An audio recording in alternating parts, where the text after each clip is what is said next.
গণপিটুনি এখন অনেকটা ডাল ভাতেরই এক নতুন রূপ। যে ডাল ভাত একসময় ছিল নিম্ন শ্রেণীর মানুষের দৈনন্দিন আহারের বিষয়, তেমনভাবে গণপিটুনি এখন তাদের দৈনন্দিন মৃত্যুরও কারণ। মানুষ জন্মসূত্রে স্বাধীন। এই স্বাধীনতা যেমন তার মৌলিক অধিকার, ঠিক একইভাবে একটি স্বাভাবিক মৃত্যুও তার মৌলিক অধিকার। চলতি পথে ধর ধর মার শব্দ কানে এলেই হল, অমনি উত্তেজিত জনতা পঙ্গপালের মতো চড়াও হয় নিরস্ত্র ব্যক্তি বা ব্যক্তিবর্গের উপর। ছিনতাইকারী, চোর, ডাকাত কিংবা ছেলে ধরা সন্দেহ, ব্যাস এই সন্দেহটুকুই যথেষ্ট। প্রমাণের প্রয়োজন নেই প্রয়োজন বিচারকের, এবং কি সত্য জানানোর প্রয়োজন নেই। শুরু হয়ে যায় উত্তম মধ্যম, আয়েশ আর খায়েশ ভর্তি বিচার। মনে পড়ে কি ঢাকা বিশ্ববিদ্যালয়ের ফজলুল হক মুসলিম হলের চোর সন্দেহে তোফাজ্জল হোসেন নামের এক ব্যক্তিকে পিটিয়ে হত্যার সেই হৃদয় বিদারক ঘটনা।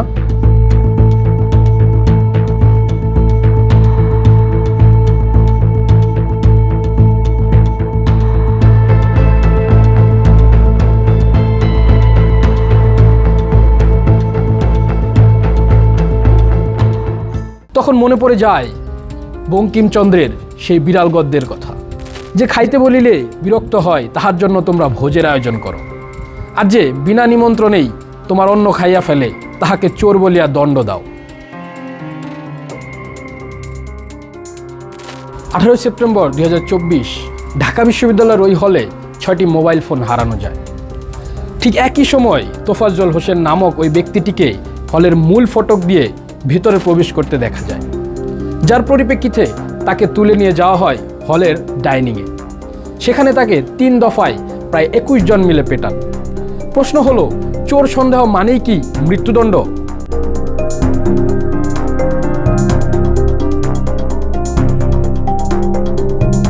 ডিসেম্বর 2025 ময়মনসিংহের ভালুকার পাইওয়ানির নিটোয়ার পোশাক কারখানা। সেখানকার শ্রমিক দীপু চন্দ্র দাস ধর্ম অবমাননার অভিযোগে তাকে চাকরি থেকে অব্যাহতি দেওয়া হয়, তুলে দেওয়া হয় উত্তেজিত জনতার হাতে, তারপর পিটিয়ে হত্যা, এমনকি লাশ ঝুলিয়ে দেওয়া হয় গাছে, আগুনও দেওয়া হয়। এটা কি বিচার নাকি সভ্যতার পতন? জাতিসংঘের মানবাধিকার ঘোষণার 11 ও 12 নং অনুচ্ছেদ অনুযায়ী প্রত্যেকটি নাগরিকের ন্যায় বিচার পাওয়ার অধিকার রয়েছে। বাংলাদেশ সংবিধানের 27 নং অনুচ্ছেদ অনুযায়ী রাষ্ট্রের দৃষ্টিতে সকল নাগরিক সমান এবং সকলের সমান আইনি সুরক্ষা পাওয়ার অধিকার রয়েছে। তাহলে এখানে প্রশ্ন হচ্ছে, আইন থাকতে আমরা কেন আইন হাতে তুলে নিচ্ছি? বেশিরভাগ সময় উত্তেজিত জনতা যখন চোর সন্দেহে কারো উপর ঝাঁপিয়ে পড়ে, তখন প্রশ্ন জাগে, আমরা কি ক্ষুধার্ত সমাজকে শাস্তি দিচ্ছি নাকি আমাদের নিজেদের অক্ষমতাকে ঢাকছি? চুরি অবশ্যই অপরাধ, কিন্তু অপরাধীর বিচার হবে আইনের হাতে, উত্তেজিত জনতার হাতে নয়। সব ঘটনাতেই মামলা হয়েছে, আসামি গ্রেপ্তার হয়েছে, কিন্তু বিচার, রায়, শাস্তি কোনো কিছুই কি বাস্তবায়ন হয়েছে? বিচারহীনতা যখন দীর্ঘ হয় তখন গণপিটুনি হয়ে ওঠে অভ্যাস, আর এই অভ্যাস থেকেই সংস্কৃতি, আর এই সংস্কৃতি একসময় হয়ে ওঠে ভয়ঙ্কর সামাজিক রূপ। একটি সভ্য রাষ্ট্রে বিচার হয় আদালতে, রাস্তায় নয়। আইন হাতে তুলে নেওয়া মানে রাষ্ট্রের প্রতি অবিশ্বাস, গণপিটুনি মানে মানবতার পরাজয়। আজ যে জনতা পেটাচ্ছে, কাল সেই জনতার শিকার হতে পারে। প্রশ্ন একটাই, আমরা কি আইনের রাষ্ট্র করব নাকি উত্তেজনার? কারণ মনে রাখবেন, ন্যায় বিচার বিলম্বিত হতে পারে, কিন্তু জনতার রায় কখনোই ন্যায় বিচার নয়। আসলে কোনো আইনই মব জাস্টিসকে স্পেসিফিক ভাবে সংজ্ঞায়িত করা হয়নি। আর মব জাস্টিস যদি সংগঠিত হয়ে থাকে, সেক্ষেত্রে কোন ধারায় মামলা হবে এটা আসলে ভাবে স্পেসিফিক করে বলা জটিল। কারণ হচ্ছে যে মব জাস্টিস মানে আমরা বলতে কি বুঝি, যে মব জাস্টিস হতে পারে যে কেউ হচ্ছে কাউকে উচ্ছৃঙ্খল জনতা কাউকে মেরে ফেললো, সেটাকে আমরা বলি মব লিঞ্চিং বলা হয়, যেটাকে যে হত্যা করা হচ্ছে, বিচার বহির্ভূত হত্যা। আবার যদি কারো মব জাস্টিসের মাধ্যমে কারো মাথা ফেটে যায়, তাহলে মাথা ফাটার বিচার হবে। যদি কারো শ্লীলতাহানি ঘটে, মব জাস্টিসে শ্লীলতাহানির বিচার হবে। আসলে অন্যায়টা দেখতে হবে যে অন্যায়টা কি হচ্ছে, অন্যায়ের ধরন অনুযায়ী হচ্ছে, সেই ক্ষেত্রে আইনের প্রয়োগ হবে এবং সেইভাবে বিচার কার্যক্রম পরিচালিত হবে।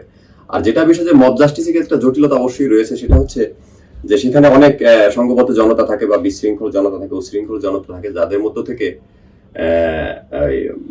কে এই ঘটনাটি ঘটিয়েছে সেটা আসলে বের করে নিয়ে আসা খুবই জটিল। এক্ষেত্রে একটা ফিলোসফিক্যাল বিষয় আছে, সেটা normative norms of human behaviour, যেটাকে আমরা বলি যে মানুষের বিহেভিয়ার উপর অনেকটা নির্ভর করে। যখন মব জাস্টিস ঘটে, তখন কেউ হয়তো আঘাত করতেছে, কেউ বাঁচানোর চেষ্টা করছে, সবাই কিন্তু এখন অপরাধী না। তবে আমার কাছে মনে হয় রাষ্ট্রের যদি সদিচ্ছা থাকে তাহলে এই বিষয়টা অবশ্যই খুঁজে বের করে আইনের আওতায় নিয়ে আসা সম্ভব। অব জাস্টিস বন্ধে আসলে কোনটি বেশি সবচেয়ে বেশি প্রয়োজন বলে আপনি মনে করেন? যেটা হচ্ছে জনগণের সচেতনতা নাকি আইনের কঠোর প্রয়োগ? আর এটা আসলে কিভাবে এটার প্রতিকারটা আনা যায়? জি, আসলে মব জাস্টিস প্রতিরোধ করতে হলে আমার কাছে প্রথমত যেটা মনে হয় যে একটা শক্তিশালী রাষ্ট্রীয় কাঠামো আমাদেরকে তৈরি করতে হবে, যেখানে একটি স্বাধীন বিচার বিভাগ থাকবে, যেখানে হয়তো আইন প্রয়োগকারী সংস্থা নিরপেক্ষভাবে কাজ করতে পারবে। তারপরে হচ্ছে যে দুর্নীতির বিষয়, যেখানে কঠোর হাতে দুর্নীতি দমন করা যাবে, এবং মানুষের সামাজিক যে অবক্ষয় হয়েছে সে মূল্যবোধকে জাগ্রত করতে হলে আমার কাছে প্রথমত যেটা মনে হয় যে শিক্ষা ব্যবস্থাকে ঢেলে সাজাতে হবে। চাইলেই তো আসলে জনগণকে সচেতন করে তোলা যায় না। সেক্ষেত্রে রাষ্ট্রের কিছু দিক নির্দেশনামূলক কর্মসূচি হাতে নিতে হবে, রাষ্ট্রকে শক্তিশালী হতে হবে, এবং যখন একটি কল্যাণ রাষ্ট্র নিশ্চিত হবে, আমার কাছে মনে হয় যদি রাষ্ট্র কল্যাণ রাষ্ট্র নিশ্চিত করতে পারে তাহলে সেই ক্ষেত্রে এই যে সামাজিক অবক্ষয় বা এই মব জাস্টিস বলি আমরা, সামাজিক বিশৃঙ্খলা বলি, সবকিছু এটা সমাধান করা সম্ভব। শেষ প্রশ্নে যাচ্ছি। তো একজন আইনজীবী হিসাবে আসলে আপনি মনে করেন কিনা যে আমাদের বিচার ও আইনি যে ব্যবস্থাগুলো আছে, তো এরা সঠিকভাবে তাদের বা সঠিক পথে তারা এগোতে পারছে কিনা, বা সঠিকভাবে তাদের বিচার কাজগুলো পরিচালনা করতে পারছে কিনা? না, আমি কিন্তু যে আগের প্রশ্নে আপনাকে বলেছি যে আসলে যখন একটা রাষ্ট্রের কাঠামো দুর্বল হবে তখন কিন্তু রাষ্ট্রের যে অর্গানগুলো, যে ভাইটাল অর্গান, যে বিচার ব্যবস্থা, প্রশাসন এবং যে আইন বিভাগ, আসলে কোনো বিভাগ কিন্তু স্বাধীনভাবে কাজ করতে পারে না। এদেরকে ইন্টারলিঙ্ক থাকতে, এবং একটি বিভাগের উপর আরেকটি বিভাগ কিন্তু সবসময় খবরদারি করে আসছে। সেই ক্ষেত্রে আমার কাছে মনে হয় যে আমাদের দেশের বিচার বিভাগ আসলে স্বাধীনভাবে কাজ করতে পারছে না। যদিও একটি ল্যান্ডমার্ক জাজমেন্ট হয়েছে মাজদার হোসেন মামলায়, যে স্বাধীন বিচার ব্যবস্থা মানে পথ চলা শুরু হওয়ার কথা, সেই সুপ্রিম কোর্টে সেই ল্যান্ডমার্ক জাজমেন্ট হওয়ার পরে কিন্তু আমাদের বিচার ব্যবস্থায় সেই পরিবর্তনটা আসেনি। সেদিক থেকে আমরা আসলে এই দেশের শিক্ষিত জনতা হিসেবে, সচেতন জনতা হিসেবে আমরা মনে করি যে অবশ্যই একটি স্বাধীন বিচার ব্যবস্থা আমাদের প্রতিষ্ঠিত হওয়া দরকার। সেই পথেই আমরা আছি, আমরা আশাবাদী। কারণ হচ্ছে যে স্বাধীনতার পর থেকেই আমরা দেখেছি যে আমাদের সবগুলো জায়গাতেই রাজনৈতিক যে দুর্বৃত্তায়ন হয়েছে, সেই ধারা থেকে আমরা এখনো বের হয়ে আসতে পারিনি।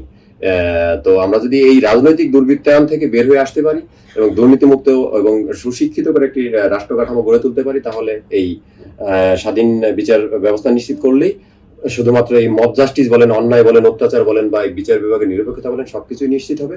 ধন্যবাদ আপনাকে।